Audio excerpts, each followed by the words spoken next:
महामंत्री श्री कच्छ कड़ा पाटीदार समाज नरोड़ा। Thank you. प्रमुख श्री कच्छ कड़ा पाटीदार समाज ओढव, प्रमुख श्री कच्छ कड़ा पाटीदार समाज ओढव यस गोपाल भाई छाभैया एनु स्वागत करवा माटे पधारशे ईश्वरभाई पटेल, चेरमेन साबरकांठा जोन पाटीदार संदेश। आईजी पटेल श्री गोपाल भाई ओढव कच्छ कड़ा पाटीदार समाजना प्रमुख श्रीनु स्वागत करशे।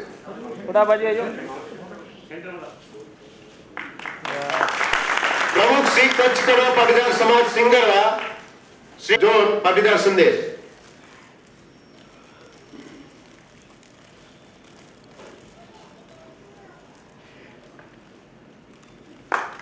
सिंगरवा समाजना प्रमुखनु स्वागत मनसुख भाई शेष गुजरात जोनना प्रमुख। समाज पूजा रतनसिंह भाई नथी। Thank you. प्रमुख श्री कच्छ कड़ा पाटीदार समाज जसोदानगर, प्रमुख श्री कच्छ कड़ा पाटीदार समाज जसोदानगर अमरा महाराज जोनना चेरमेन श्री रामजी भाई ने विनंती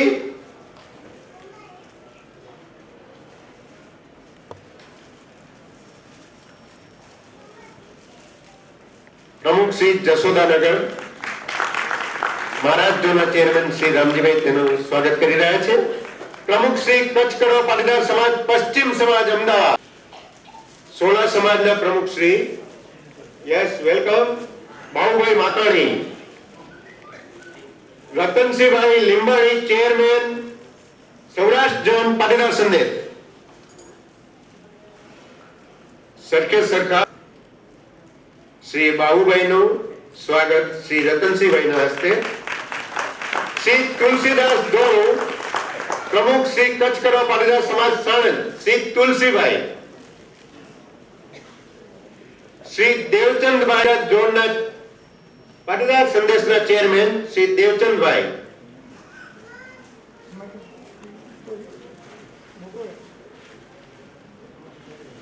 प्रमुख श्री कच्छ कड़ा पाटीदार समाज गांधीनगर, प्रमुख श्री कच्छ कड़ा पाटीदार समाज गांधीनगर। प्रमुख श्री कच्छ कड़ा पाटीदार समाज धोळका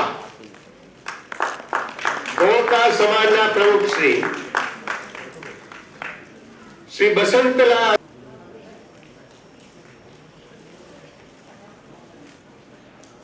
धोळका समाजना प्रमुख श्रीनु स्वागत एमपी जोन ना चेरमेन बसंतलाल जी। प्रमुख श्री कच्छ कड़ा पाटीदार समाज हिम्मतनगर हस्तिनापुर।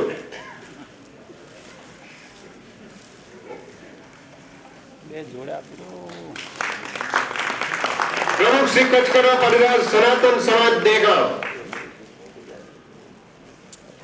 प्रमुख श्री कच्छ कड़ा पाटीदार चेन्नई मंत्री श्री दक्षिण भारत जोन पाटीदार संदेश। देगांव समाजना प्रमुख श्री बाबूभाई नु स्वागत। अरे जजू प्रमुख श्री कच्छ कड़ा पाटीदार समाज कलोल मंत्री एमपी जोन पाटीदार संदेश श्री विश्रम भाई रुडाणी साहेबनी समाजમાં તેમજ પાટીદાર સંદેશમાં સંપાદક તરીકેની પણ તેઓએ સેવા આપેલી છે।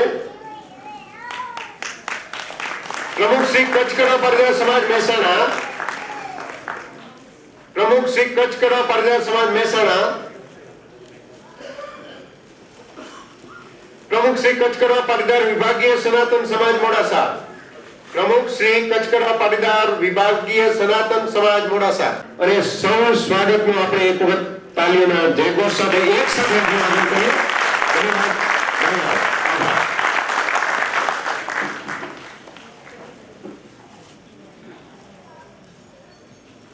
આ પ્રસંગે આપ સૌ અગ્રણીઓ મહાનુભાવો આદરણીય વડીલો અને સમાજના સારથીઓ મહારથીઓ અત્રે ઉપસ્થિત છો। તે પ્રસંગે આ પ્રસંગને અનુરૂપ અને આપણી જોશ અને ભૂખને અમે વધાવતા આ દોરની અંદર આગળ વધીએ છીએ. મારા સાથી મિત્ર કાંતિભાઈ પ્રસંગને અનુરૂપ પ્રસંગ પરિચય માટે કેડી પટેલ, આધારશિલા મેનેજિંગ ડિરેક્ટર અને મારા સાથી મિત્ર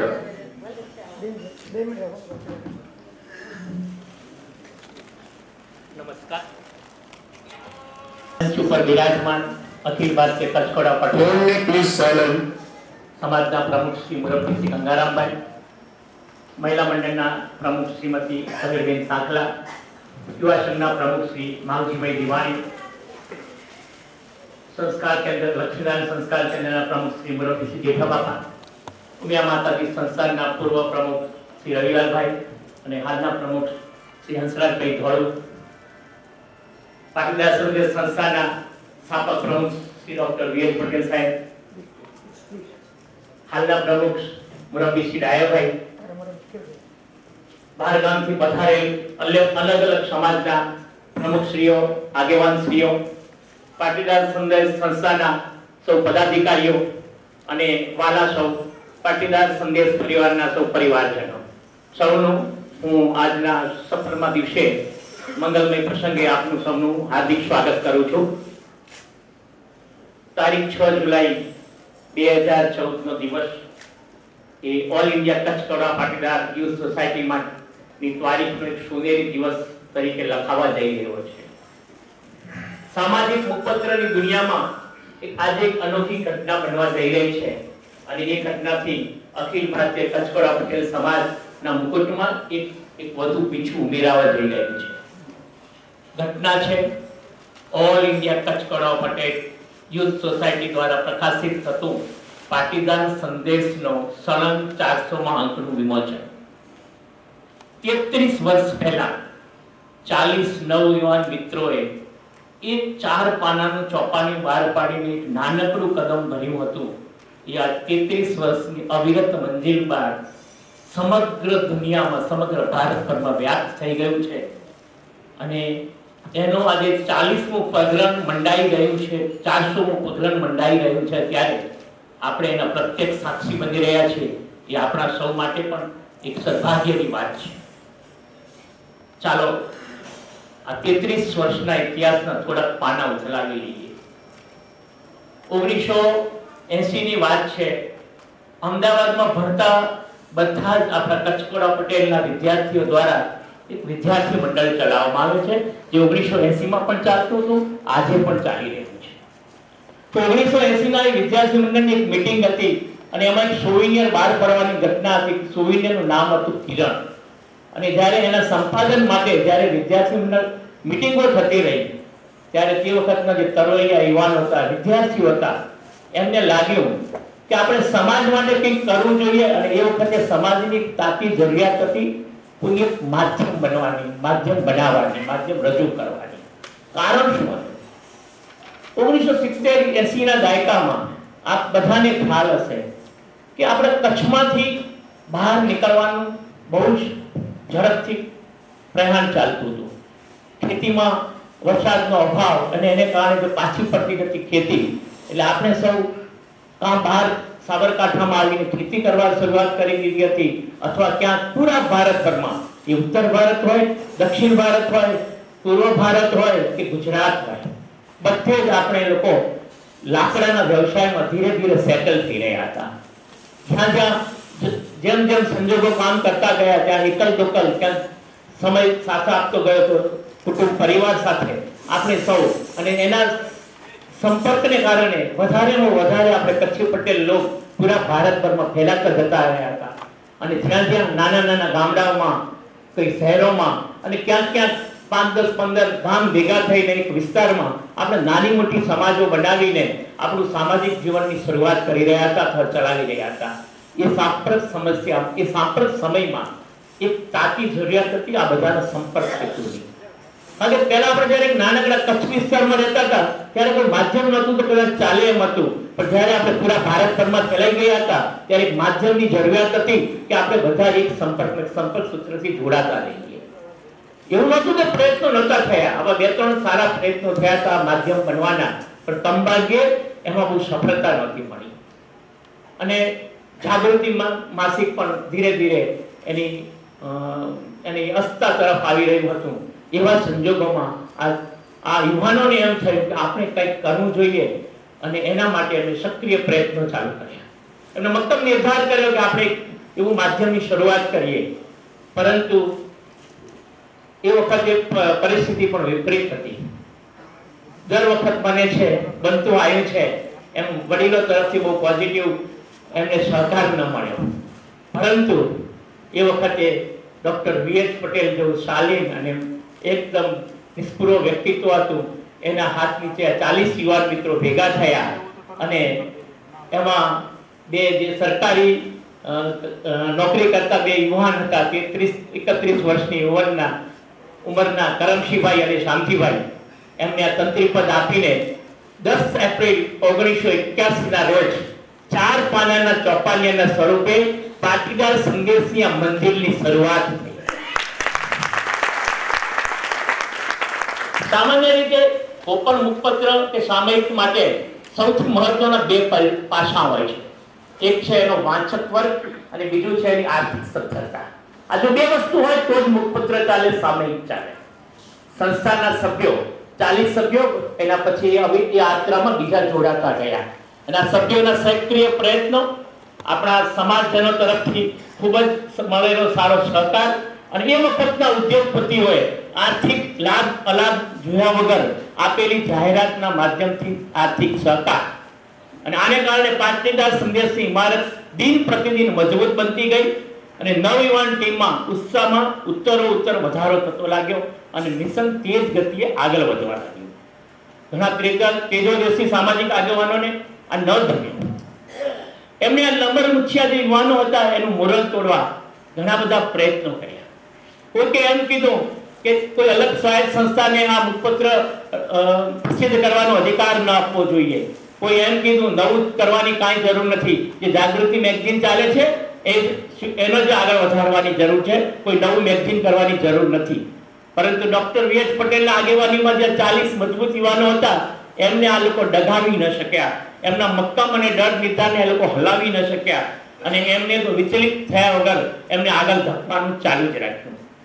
આગળ જતા આ સમાચાર પત્ર તરીકે શરૂ થયેલું આ મુખપત્ર કેટલાક જાગૃત નાગરિકોનો આગ્રહ અને એના તરફથી મળેલી ખૂબ જ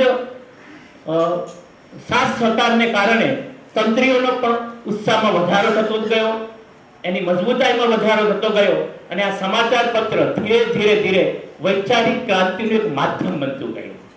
અને આ વૈચારિક ક્રાંતિનું આ માધ્યમ એટલા હદ સુધી આગળ વધ્યું કે સમાજના તમામ નાગરિકોએ આ મુખપત્રને સામાજિક ગેઝેટ રૂપે સ્વીકારી લીધું. એ આ છે એવું એક જે છાપ આપણે ઊભી કરી શક્યા છે, એ પાટીદાર સંદેશની સૌથી મોટું મહત્વની સફળતા છે. ઇતિહાસ કહે છે કે ક્રાંતિ કદી કાનૂનથી થતી નથી, કાયદાઓથી કોઈ સુધારા આવતા નથી. ક્રાંતિ તો થાય છે ફક્ત લોકશક્તિની જાગૃતિથી. ક્રાંતિનું નિર્માણ થાય છે જન આંદોલનથી. પાટીદાર સંદેશ મુખપત્ર દ્વારા વૈચારિક ક્રાંતિનું એક એવું જન આંદોલન શરૂ થયું કે એમાં સમયની સાથે સાથે સમાજનો એક સામાન્ય જન એમાં જોડાતો ગયો. કન્યા કેળવણી અંગે જાગૃતિ લાવવાની વાત હોય કે સમૂહ લગ્નમાં વધુમાં વધુ પરિવાર જોડાતા જાય એવી માનસિકતા ઊભી કરવાની હોય, સમાજમાં વહેમ કે અંધશ્રદ્ધા જેવા દૂષણો દૂર કરવા જાગૃતિની જરૂર હોય, કે કન્યા અપમૃત્યુના બનાવો સામે લાલ બત્તી ધરવાની હોય. શિક્ષણ ક્ષેત્રમાં આપણા યુવાન ભાઈ બહેનો વધુ ને વધુ શિક્ષણ લેવા પ્રેરાય એવું વાતાવરણ બનાવવાનું હોય. આ અલગ અલગ ક્ષેત્રોમાં પાટીદાર સંદેશ મુખપત્રએ હંમેશા એની કર્તવ્ય નિષ્ઠા ખૂબ બખૂબી ભજવી છે, અને એ હંમેશા સમાજને એક રાહ ચીંધતું રહ્યું છે. જ્યાં જ્યાં જરૂર લાગી છે ત્યાં ત્યાં તંત્રી લેખો દ્વારા, નિડર તંત્રી લેખો દ્વારા વિવાદાસ્પદ મુદ્દાઓ ઉપર સ્પષ્ટ અભિપ્રાય રજૂ કરવામાં આવ્યો છે.